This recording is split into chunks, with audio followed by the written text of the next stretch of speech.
जिंदगी के रथ में लगाम बहुत है, जिंदगी के रथ में लगाम बहुत है, अपनों के अपनों पर इल्ज़ाम बहुत है। ये शिकायतों का दौर देखता हूँ तो थम सा जाता हूँ, ये शिकायतों का दौर देखता हूँ तो थम सा जाता हूँ। लगता है उम्र कम और इम्तिहान बहुत है।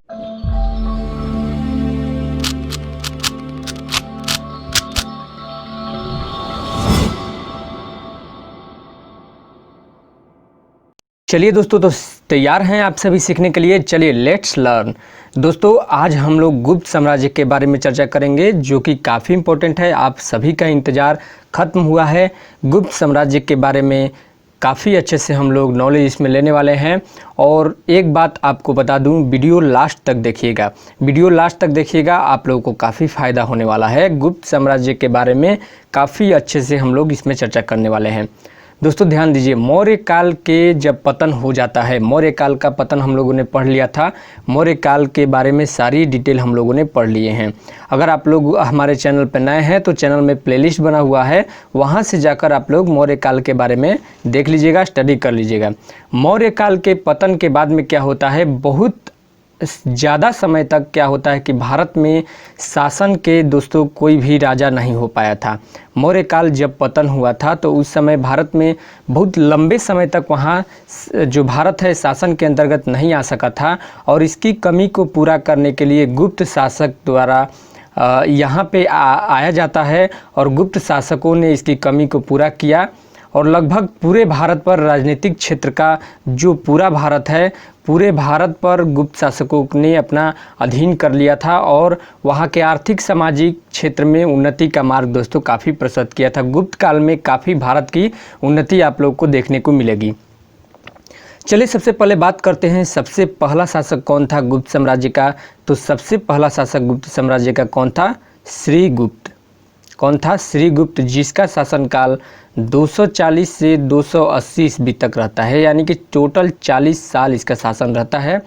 और श्रीगुप्त इस वंश का, गुप्त वंश का संस्थापक माना जाता है। ध्यान रखिएगा, गुप्त वंश का संस्थापक आप लोगों से एग्जाम में क्वेश्चन कई बार पूछ दिया गया है, और आने वाले एग्जाम में भी क्वेश्चन इससे पूछेगा गुप्त वंश का शासक कौन था। तो श्रीगुप्त आप लोगों को टिक लगाना है।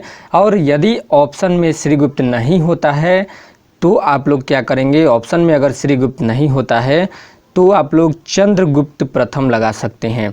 चंद्रगुप्त प्रथम इसका राइट आंसर हो जाएगा। चंद्रगुप्त प्रथम आप लोग लगा सकते हैं। चलिए श्रीगुप्त के बारे में, इसका शासनकाल 40 साल टोटल चलता है। 40 साल पीछे 2 लगा देते हैं, 40 साल चलता है तो इसके पीछे भी इसमें हम लोग 2 लगा देते हैं। 240 से 280 टोटल चलता है। और प्रभावती गुप्ता का जो ताम्रपत्र अभिलेख है उसमें इसका उल्लेख मिलता है। और इसको क्या बोला गया है? इसको आदि राज बोला गया है। इसके बारे में ज़्यादा चर्चा नहीं मिलता है, इसके बारे में बहुत ही कम मिलता है। उसके बाद में दोस्तों नेक्स्ट आता है घटोत्कच। कौन आता है? घटोत्कच, जो कि गुप्त श्रीगुप्त का पुत्र और अगला उत्तराधिकारी था घटोत्कच। दोस्तों महाभारत वाला घटोत्कच नहीं है ये आपका गुप्त वंश का घटोत्कच है, जो कि 280 से 319 ईस्वी तक शासन करता है। 280 से 319 ईस्वी तक, और इसका उतना चर्चा नहीं मिलता है। बस आप लोग ध्यान दीजिएगा, क्वेश्चन में कभी ये भी पूछ देता है, क्योंकि आप लोगों को पता है कि आजकल एडवांस क्वेश्चन आने लगे हैं। तो आप लोग एग्जामिनर को ये पता होता है कि सभी बच्चे याद करेंगे गुप्त वंश का संस्थापक कौन है, लेकिन ये याद नहीं करेंगे गुप्त वंश का दूसरा शासक कौन है। तो गुप्त वंश का दूसरा शासक घटोत्कच को माना जाता है। घटोत्कच गुप्त इसको बोला जाता है। चलिए नेक्स्ट आता है अगला पॉइंट, जो है 3rd नंबर पे चंद्रगुप्त प्रथम के बारे में। अगला पॉइंट आता है चंद्रगुप्त प्रथम के बारे में। 319 से 334 ईस्वी पूर्व नहीं दोस्तों, 319 से 334 ईस्वी तक ये शासन करता है। और चंद्रगुप्त प्रथम जो है गुप्त वंश का पहला फेमस राजा होता है, इसलिए इसे गुप्त वंश का संस्थापक भी बोला जाता है। और लिच्छवी राजकुमारी, दोस्तों आप लोगों को पता है, लिच्छवी राजकुमारी कुमार देवी से विवाह करता है, और विवाह करने के उपरांत में उसको काफ़ी अच्छे से उसकी जो सत्ता है अपनी सत्ता को कायम करता है और विवाह करके जितने भी उसे राज्य मिलते हैं विवाह में दहेज के रूप में, उससे जो इंडिया पर क्या करता है सत्ता अपनी कायम करता है। और चंद्रगुप्त प्रथम को महाधीराज की उपाधि मिलती है। आप लोग ध्यान रखिएगा, क्वेश्चन आता है एग्जाम में, महाधीराज की उपाधि किसे मिलती है? महाधीराज की उपाधि किसे मिलती है? तो महाधीराज की उपाधि चंद्रगुप्त मौर्य को, चंद्रगुप्त प्रथम को मिलती है। चंद्रगुप्त प्रथम यहाँ पे राइट आंसर इसका हो जाएगा। और चंद्रगुप्त प्रथम ने अपने राज्य के स्मारक के रूप में 319 से 320 ईस्वी में गुप्त संवत चलाया है। गुप्त संवत काफ़ी इम्पोर्टेंट है और कब चलाया है डेट भी इम्पोर्टेंट है, आप लोग ध्यान रखिएगा। 319 से 320 ईस्वी तक गुप्त संवत चलाता है। उसके बाद में दोस्तों चंद्रगुप्त के बारे में इतना ही। और चंद्रगुप्त के जो आगे उत्तराधिकारी हैं यानी कि चंद्रगुप्त के पुत्र आ जाते हैं, कौन? आप सभी को पता है, समुद्रगुप्त। चंद्रगुप्त के पुत्र आते हैं समुद्रगुप्त। कब आते हैं? 335 ईस्वी में आते हैं। चंद्रगुप्त प्रथम का 334 में ख़त्म होता है और 335 में समुद्रगुप्त आते हैं और 380 ईस्वी तक ये शासन करता है। और इसका काफ़ी दोस्तों इसमें इसके शासन में उल्लेख मिलता है। आप लोग ध्यान से सुनिएगा, एक एक पॉइंट नोट करते रहिएगा। सबसे पहला पॉइंट, चंद्रगुप्त प्रथम के पुत्र और उत्तराधिकारी समुद्रगुप्त ने गुप्त साम्राज्य का बहुत ही ज़्यादा मात्रा में विस्तार किया। दूसरा पॉइंट यह है, समुद्रगुप्त के विषय में जानकारी मिलती है प्रयाग प्रशस्ति में। किसमें? प्रयाग प्रशस्ति एक अभिलेख है जो कि इलाहाबाद स्तंभ अभिलेख से प्राप्त होता है। प्रयाग प्रशस्ति, कभी क्वेश्चन पूछ देता है प्रयाग प्रशस्ति कहाँ से मिलता है, तो इलाहाबाद से मिलता है और समुद्रगुप्त के विषय में इसमें जानकारी मिलती है। चलिए दोस्तों, जब खुदाई किया गया है तो वहाँ पे टोटल आप लोगों को 6 प्रकार की स्वर्ण मुद्राएं देखने को मिलेंगी। समुद्रगुप्त के शासनकाल में टोटल 6 स्वर्ण मुद्राएं, 6 प्रकार की स्वर्ण मुद्राएं देखने को मिलेंगी। नाम इम्पोर्टेंट है, क्वेश्चन एग्जाम में पूछ देता है, आप लोग नोट कर लीजिएगा। पहला है गरुण, दूसरा है अश्वमेघ, दूसरा क्या है? अश्वमेघ। तीसरा है धनुर्धर, तीसरा क्या है? धनुर्धर तीसरा है। और उसके बाद में चौथा क्या है? चौथा है व्याघ्रहंता, जिसे व्याघ्रहंता भी बोला जाता है समुद्रगुप्त को, यानी कि बाघ का शिकार करने वाला। उसके बाद में परशु, परशु के बाद में जो लास्ट 6 नंबर पर आता है वीरा सारण, वीणा सारण, जिसमें स्वयं समुद्रगुप्त को ही वहाँ पे सिक्कों पर वीणा बजाते हुए दिखाया गया है। समुद्रगुप्त ने अश्वमेघ यज्ञ करवाए थे और अश्वमेघ यज्ञ करवाने के कारण उसे एक उपाधि मिली थी, काफ़ी इम्पोर्टेंट उपाधि थी। उपाधि का नाम था अश्वमेघ पराक्रमांक। अश्वमेघ पराक्रमांक, आप लोग ध्यान रखिएगा, काफ़ी इम्पोर्टेंट है। चलिए आगे आ जाता है समुद्रगुप्त के बाद में कौन आता है? समुद्रगुप्त के बाद में आता है रामगुप्त। अगला जो शासक आता है रामगुप्त आता है और समुद्रगुप्त की मृत्यु के बाद रामगुप्त शासक बना, जो कि बहुत ही कमज़ोर राजा था और वह अपना जो शासन था, गुप्त साम्राज्य का शासन था, अच्छे से नहीं चला पाया।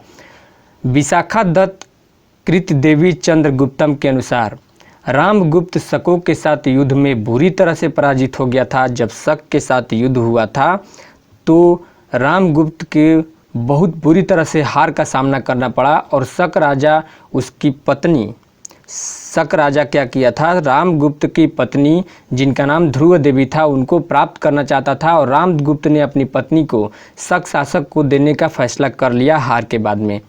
उसके बाद में दोस्तों लेकिन बाद में क्या हुआ कि चंद्रगुप्त जो कि विक्रमादित्य रामगुप्त का जो छोटा भाई था, लेकिन रामगुप्त का छोटा भाई था, अभी वह शासन पर बैठा नहीं था, वो उसको दोस्तों ये बात पसंद नहीं आई कि रामगुप्त अपनी पत्नी को ध्रुव देवी को शक राजा को सौंपने के लिए राजी हो गया है और उसने स्त्री वेश धारण करके शक राजा का वध कर दिया। बाद में उसने रामगुप्त की भी हत्या कर दी और गुप्त वंश की गद्दी पर स्वयं बैठ गया और तभी से उसे चंद्रगुप्त द्वितीय विक्रमादित्य के नाम से जाना जाता है। चंद्रगुप्त द्वितीय जिसे विक्रमादित्य के नाम से जाना जाता है, 380 से 412 ईस्वी तक गद्दी पर बैठता है। काफ़ी महान राजा था और चंद्रगुप्त द्वितीय समुद्रगुप्त एवं दत्ता देवी का पुत्र था। ध्यान रखिएगा, दत्ता देवी का पुत्र था, ये ध्रुव देवी का पुत्र नहीं था। रामगुप्त द्वारा 2 शादियाँ की गई थी, जिसमें दत्ता देवी का पुत्र कौन? चंद्रगुप्त। चलिए दोस्तों, आगे आ जाता है अगला पॉइंट जो है, अगला पॉइंट है चंद्रगुप्त द्वितीय के बारे में। चंद्रगुप्त द्वितीय के बारे में, जो चंद्रगुप्त द्वितीय का शासनकाल था उसमें गुप्त साम्राज्य काफ़ी मात्रा में ज़्यादा विस्तार पर पहुंचा और सांची के अभिलेख में देवराज, उस सांची के अभिलेख में चंद्रगुप्त को देवराज की उपाधि बोला गया है, देवराज कहा गया है। और प्रवर सेन के अभिलेख में उसे देवगुप्त कहा गया है। प्रवर सेन के अभिलेख में उसे देवगुप्त कहा गया है और सांची के अभिलेख में उसे देवराज कहा गया है। ध्यान रखिएगा। उसके बाद में अगला जो पॉइंट है, अगला पॉइंट आता है एक स्तंभ दोस्तों, जहां महरौली का आप लोगों को पता होगा, मेहरौली का स्तंभ बोला जाता है, जहां पे राजा चंद्र का वर्णन मिलता है, जिसकी पहचान चंद्रगुप्त द्वितीय से किया जाता है। ऐसा कहा जाता है कि जो मेहरौली में स्तंभ है, वहां जो प्रतिमाएं बनी हुई हैं वो चंद्रगुप्त द्वितीय से मेल खाती है और उनका तुलना जो है चंद्रगुप्त द्वितीय से की जाती है। और दोस्तों आगे चलें उनके वैवाहिक संबंध में, और विजय दोनों सहारे अपने साम्राज्य की सीमा बढ़ाई। दोस्तों चंद्रगुप्त द्वितीय क्या किए थे कि चंद्रगुप्त द्वितीय अपनी सीमा बढ़ाने के लिए अपने विवाहिक जीवन का सहारा लिया था, क्योंकि विवाह में उस समय काफ़ी बड़े बड़े राजाओं से जब विवाह होता था तो दहेज में एक एक बड़ा बड़ा प्रांत ही दे दिया जाता था। उसके बाद में हाथी मिलता था, घोड़ा मिलता था, इतने सारे चीज़ मिलती थी। और अपने विवाह के संबंध पर और युद्ध करके विजय के दम पर अपने साम्राज्य को काफ़ी अच्छे तरीके से वह क्या करता है, विस्तार करता है। और उसकी एक पुत्री होती है, पुत्री का नाम प्रभावती। पुत्री का नाम क्या होता है? प्रभावती होता है, जिसका वह विवाह करता है वकाटक शासक के साथ में। किसके साथ? वकाटक शासक के साथ। कौन थे? रुद्रसेन। वकाटक शासक रुद्रसेन द्वितीय से शादी करवाया और उसके मरने के बाद में उसका जो पुत्र हुआ उसका उत्तराधिकारी बन जाता है। और इस प्रकार जो प्रभावती थी स्वयं वास्तविक शासिका हुई, अपने जैसे जिजाबाई की तरह प्रभावती भी वहाँ की शासन व्यवस्था जो है संभालने लगी। वकाटक की सहायता से चंद्रगुप्त द्वितीय ने शकों को पराजित किया। इस उपलक्ष्य में चांदी के सिक्के चलाए गए थे। कभी क्वेश्चन में ये पूछ देता है कि चांदी के सिक्के चलाए गए थे किसके उपलक्ष्य में?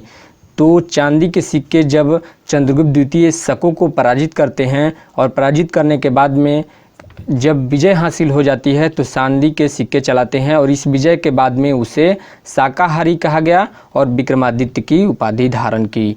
विक्रमादित्य की उपाधि धारण की। काफ़ी विक्रमादित्य की उपाधि दोस्तों मैं बता चुका हूँ आप लोगों को, काफ़ी इम्पोर्टेंट है। ऐसे राजा जो कि कुछ अच्छे काम करते थे, कुछ ऐसा प्रशंसनीय काम कर देते थे जिसे कोई नहीं कर सकता था, तो वो विक्रमादित्य की उपाधि धारण कर लेते थे और विक्रमादित्य की उपाधि काफ़ी फेमस हो गई थी। चंद्रगुप्त द्वितीय के उस समय वो एक अभिलेख मिलता है जिसे उदयगिरी अभिलेख बोला जाता है, जिसके अनुसार उसका उद्देश्य क्या था? चंद्रगुप्त द्वितीय का उद्देश्य था संपूर्ण पृथ्वी को जीत लेना। संपूर्ण पृथ्वी को जीत लेने का उद्देश्य लिया था अपने मन में और अपनी राजधानी पाटलिपुत्र बनाया था। काफ़ी इंपॉर्टेंट है, ध्यान रखिएगा। अपनी राजधानी कहाँ बनाया था?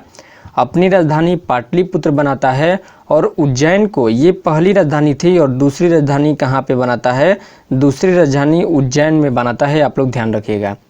और दोस्तों चंद्रगुप्त द्वितीय मौर्य के दरबार में टोटल 9 रत्न थे उस समय। आप लोग इम्पोर्टेंट है, 9 रत्न में से जो कालिदास थे इन्हीं के दरबार में थे। कालिदास, अमर सिंह जैसे जो विद्वान थे वे विद्वान इनके, कालिदास, अमर सिंह, ये सब जैसे विद्वान उनके दरबार में 9 रत्न जिन्हें बोला जाता था उनके दरबार में थे। और चंद्रगुप्त द्वितीय वैष्णव था, वैष्णव धर्म का पालन करता था। और चंद्रगुप्त द्वितीय के समय चीनी बौद्ध यात्री फाहियान जो कि भारत आया था, चीनी बौद्ध यात्री फाहियान 399 से 414 ईस्वी तक भारत में आया था। ये काफ़ी इंपॉर्टेंट है, आप लोग ध्यान रखिएगा। और चंद्रगुप्त द्वितीय के 9 रत्न के बारे में आप लोगों को बता दूं, 9 रत्न में कौन कौन शामिल थे। तो 9 रत्न में ऐसे महान 9 रत्न थे। पहले नंबर पे कालिदास, अमर सिंह, अमर सिंह के बाद में दोस्तों शंकु नाम आता है, शंकु। धन्वंतरी, आप लोग नाम सुने होंगे, धन्वंतरी इन्हीं के शासक थे।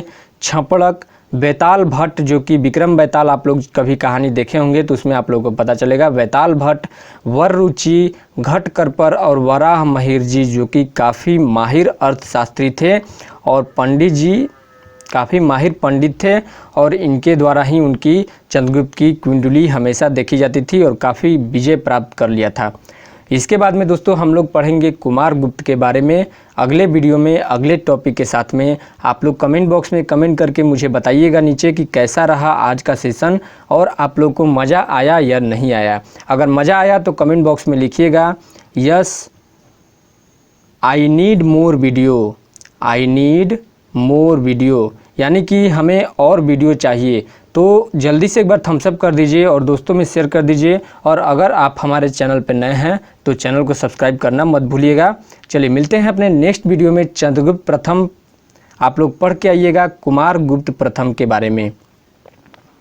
किसके बारे में? कुमार गुप्त प्रथम के बारे में। आप लोग कुमार गुप्त के बारे में थोड़ा सा स्टडी करके आइएगा। कुमार गुप्त, स्कंदगुप्त और गुप्त काल की जो प्रशासन व्यवस्था थी कैसा थी, जो वहाँ की सैन्य संगठन थी कैसी थी, वहाँ का सामाजिक जीवन कैसा था, ये सब हम लोग चर्चा करेंगे नेक्स्ट वीडियो में। मिलते हैं अपने नेक्स्ट वीडियो में। जय हिंद।